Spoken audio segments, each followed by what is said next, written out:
Good day and welcome to your Thursday Sport Rep Show. My name is Jesse Jackson Kauraitha and I'll be unpacking the latest sports news in and beyond Namibian borders. Of course, there are multiple events taking place in the capital city and outside, a weekend that promises to have activities from here to everywhere else you might find yourself. But now for the latest on the hit list.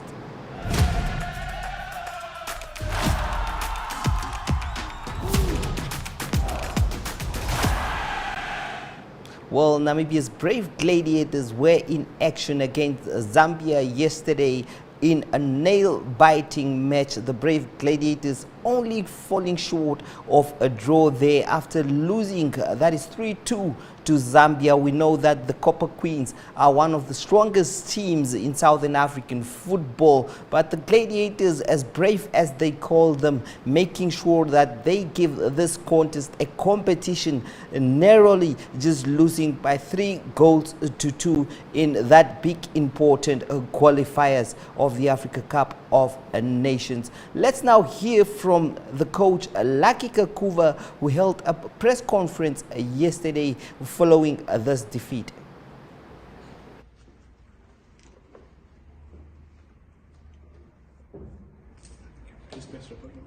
Thank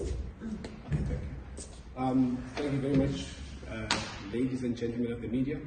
Here I'm joined by Coach Lucky Kakuva of Namibia. Coach, tough match. Please give us a reflection of how you saw the 90 minutes. Yeah, tough match. From a coaching perspective, I'm not happy with the outcome of the match as the host team. We lost 4-2. But then, coming back to the match, I think I should say that I'm proud of my girls. Congratulations to Zambia for winning the match.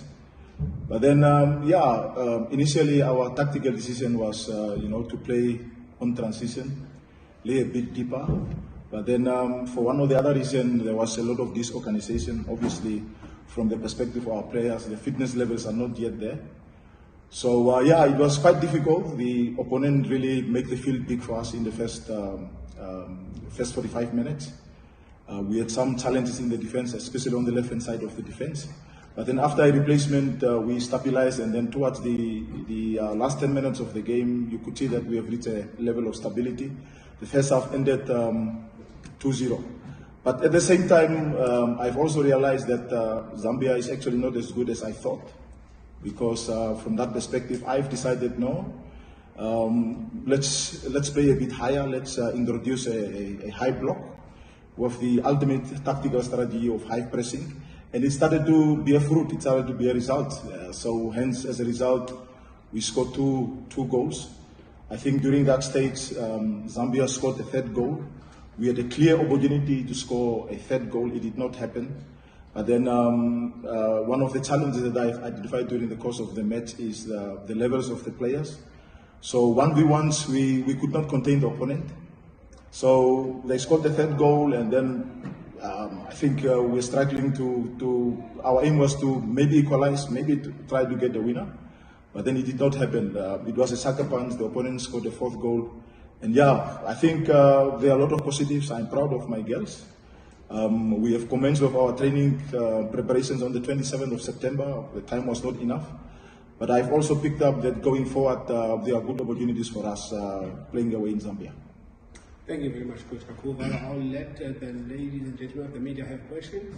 But the rest of fans, and identify yourself as well as the media that you're representing. Velile from African Football Connect. Coach, you're now trailing 3-2 from the first leg, 3 away goals against you. You still think you can come back in Zambia?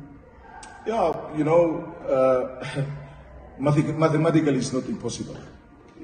Football-wise it's also not impossible, although we know the magnitude of the task at hand, it's quite difficult. So we have to work out a plan, we have to strategize. So it's possible. We will approach the match with a different mentality. Obviously, we need to score goals. We have seen with our approach in the second half that we are more than capable. It will be a difficult task, but it's possible in football. Thank you. Anyone with a question? Coach, how does it feel to be playing at this stage of the qualification round? Namibia, so many other countries on the continent are out of contention, but to wake up in the morning knowing that you still have a chance to go to the WAFCON? Yeah, a good question there. That's the opportunities that football present. I can remember I was not the coach then, but last time around we went out of the competition against Zambia. But that is what football presents. I think we are trailing at the moment, but we still have got an away leg. And let's hope the football gods are with us to make a miracle of the match. Coach, can you tell us more about the composition of your team and also the competitiveness where they're playing back home, looking at the names of the Zambian team and where they're playing, and I look at the second half performance, the way they took the game to Zambia?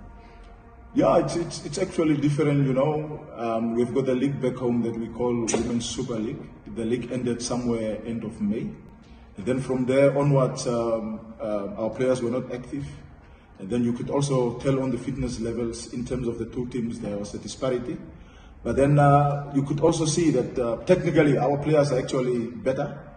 So I regret, had we maybe started earlier, things could be different. But then going forward, I think, there is no need to complain. I think there is quality in the team, and then it's work in process and progress, and going forward, things can only get better.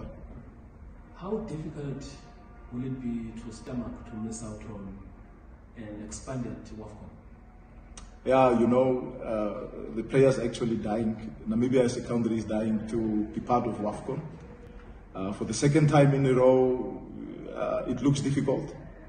But then, we will be very, very much disappointed. But that is the name of the game. We still have got an opportunity. So let's hope that, as I've said, the football gods will turn to us. Okay, last one. Coach, looking at the last WAFCON, I don't know if you were watching on television or in the stadiums in Morocco and seeing the growth of the game on the continent in comparison to 2014 when you hosted the tournament as a country.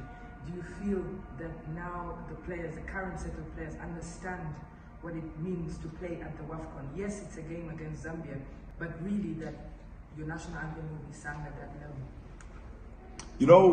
It's always a pride to see your national anthem be sung. I mean, WAFCON, as far as the footballers are concerned, is the highest level in terms of the ladies. So going back to 2014 and then coming back to where we are, I think there is tremendous progress as far as women's football is concerned. I think from a football association perspective, I think we can do more to invest in women's football, that there are regular and active leagues, especially from our perspective, because there is potential. With better investment, you first need to invest before you can see results. And that calls for leadership to do more. But I'm confident from our perspective, from the Namibian Football Association, we have got the committed leadership, and then going forward that we'll put measures in place to improve our players.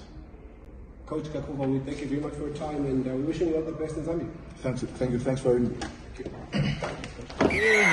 Experience the fast and the fierce at the Ongas Valley Sevens Rugby Tournament. Catch your favorite local club teams plus 2 teams from the Boerland Western Cape battle it out to be the ultimate Sevens champions. 24 and 25 October at Huggy King of Stadium Windhoek, featuring a kiddies area, fan activations and spot prizes for the best supporters. Secure your tickets at eticket.my.na and follow OV7s on social media for updates.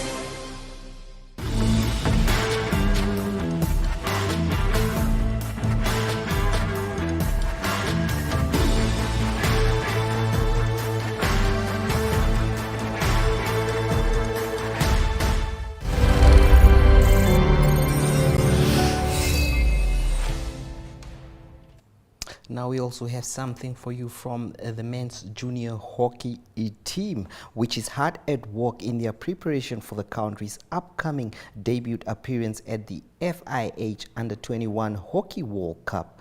Our colleague Andrew Pullman spoke to the 2 coaches, Randy Slabert and Johan Way, regarding their training schedule for the tournament to be held in India next month.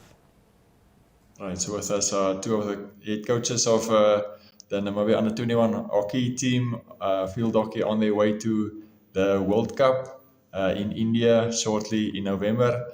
So, Randy Slowert, your preparation, you've got a busy program every week. Just tell us a bit about your guys' preparation so far. Yeah, we've been busy since the month of May.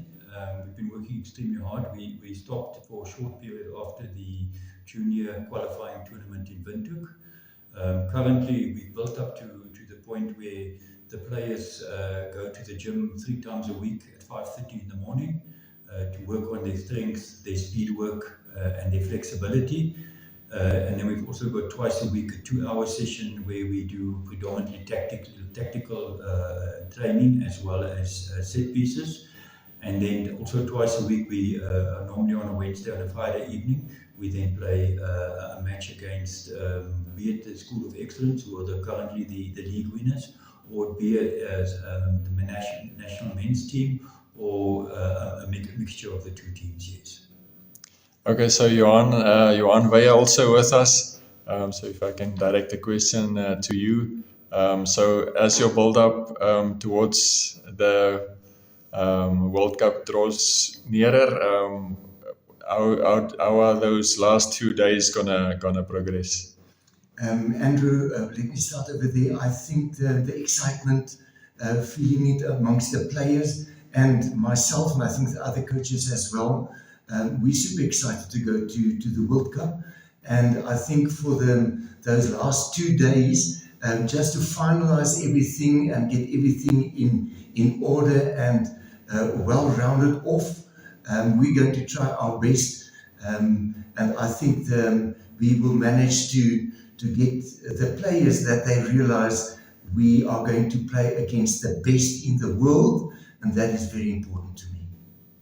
Okay, so Randy, just take us once again through your pool at the World Cup and who your opponents will be and how you match up against those teams. Yeah, our first game will be against Belgium. They are currently ranked number 7 in the world. Our second game will be against Egypt. They are currently number 14 in the world. We played Egypt at the junior qualifier here, and was also the first time that Namibia ever beat Egypt, any Egyptian team, to be quite honest. And then our last pool game is against the European champions, Spain.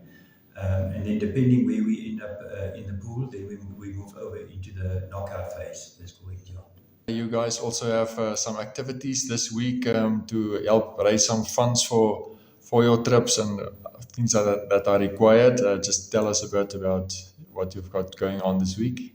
Andrew, thank you for that question. To go on a tour of this magnitude is a lot of money needed.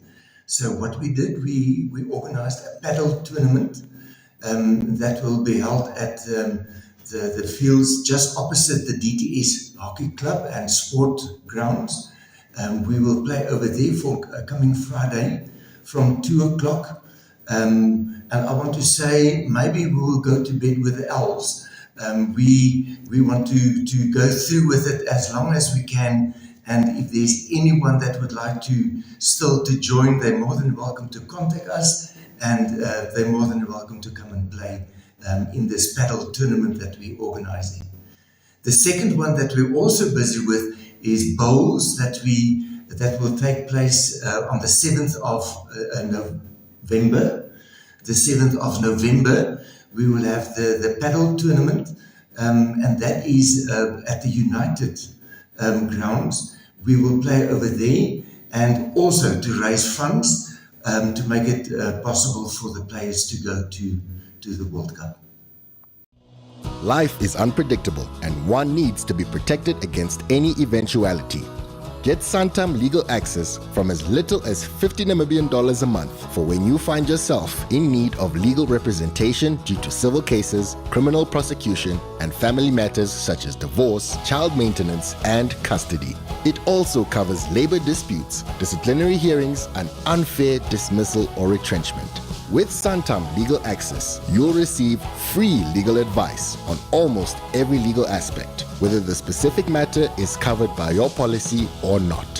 For true peace of mind and legal protection when you need it most, Call us on 061 292 8000. Santam. This is freedom.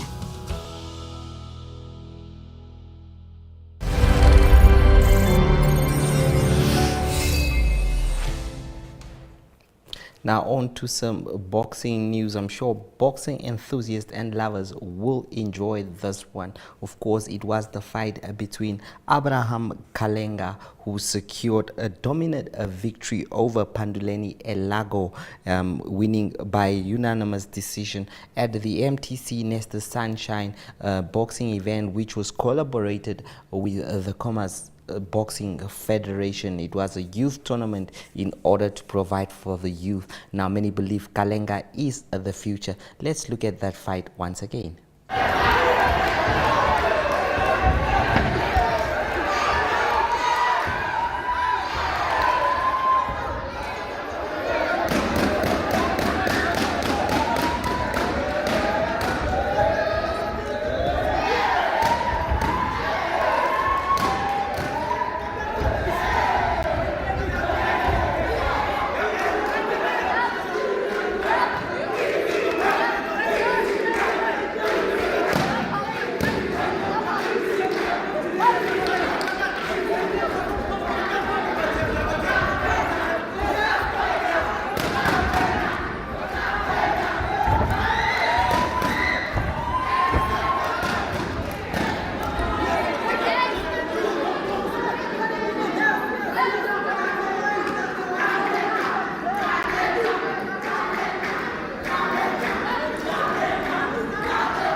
Now, in recent times, Hollard has been one of the companies organizing top cycling events as well as competitions in terms of just cycling. So as we zoom in, we just take a look at the program that was recently made in terms of how their cycling competitions have gone on. Enjoy it in Zoom In, and from me, Jesse Jackson Kauraitha, it is goodbye. The CAC African Continental Gravel Championships took place in Namibia, where Africa's Best took on the Commerce 100 powered by Hollard. This was the second edition of the race, and there was plenty at stake. Yeah, tomorrow is a big day. Really looking forward to it. It's finally a bit hotter, so that helps. I've not been enjoying the cold, but it's great. There's lots of competition, which is always fantastic. I think it's exciting racing people I haven't raced before, so I think we'll just have to see how it goes. I would like it to be really hard, yeah, but it'll be exciting racing new people. Yeah, it's gone well. We've been racing in Joburg with the Trail Seekers, and yeah, we came up last week Thursday for this race. And yeah, it's a special place for me. Like you said, I was born here, and I've got some family here, so it's nice to have them around, and I'll be at the finish. It's some extra motivation to get there. The build-up's been good. I've been healthy, no injuries, so yeah, I'm looking forward to this. I'm feeling good. Last week had a good training, and this week also feeling super good. So it's going to be a fast race. There are a few strong guys here, so yeah, I feel up for the challenge. I think the course, it's a demanding course, so I think the course is going to sort us out quite quickly. And yeah, like I said, defending champion. I mean, obviously I'd be very happy if I can pull off a win again tomorrow, but there are a few strong riders, and I think at the end of the day, the guy who crosses first is going to be the deserving winner. The start of the 100-mile race was at the Simot Klein Cooper in Windhoek, with a finish at the Grossbarmen Resort. Aside from the elite riders chasing the honour of becoming the first African gravel champions, the race also offered amateurs in the various age categories a shot at qualifying for the World Championships, as it was part of the UCI Gravel Series. It's time to get serious. Elite men on the line. Champions of Namibia and South Africa, past and present, gathered on the start line in the dim early morning light. 5, 4, 3, 2, 1, and we're rolling. The elite men are all the age off. The Commerce 100 is underway. It is showtime. Give them a nice round of applause as they make their way to the farming. May you travel safely. May you have the experience of a lifetime. And so the elite men and age group races headed off. The race allowed for mountain bikes and gravel bikes, but riders were not permitted to use clip-on tri-bars. After a short neutral section on the big B2 highway, the route took them towards the Commerce Hochland via the C28 road. The Honeycomb 226's team had 3 riders, Mark Pritz and Jaco van Dijk and Wessel Boerter. Namibian hopes rested with Olympic triathlete and endurance athlete Driekus Coetzee, Alex Miller and Martin Fryer amongst others, while Englishman Joe Laverick was also in the mix. Once onto the gravel, the Honeycomb 226's trio showed their teeth as they set a wicked pace. Back at Simot, and the elite women's 100-mile race field of around 30 riders was under starters' orders, and soon rolling out onto the race route. The Commerce 100, presented by Hollard, was organised by the Namibian Cycling Federation with Henri Parker as the race director. How was the start, Henri? Unbelievable. It's an adrenaline rush. The men were back on a short section of tar, with Hollard's Jacques Hanekom leading Daniel van der Walt, master racer Andy Davis and the rest of the bunch.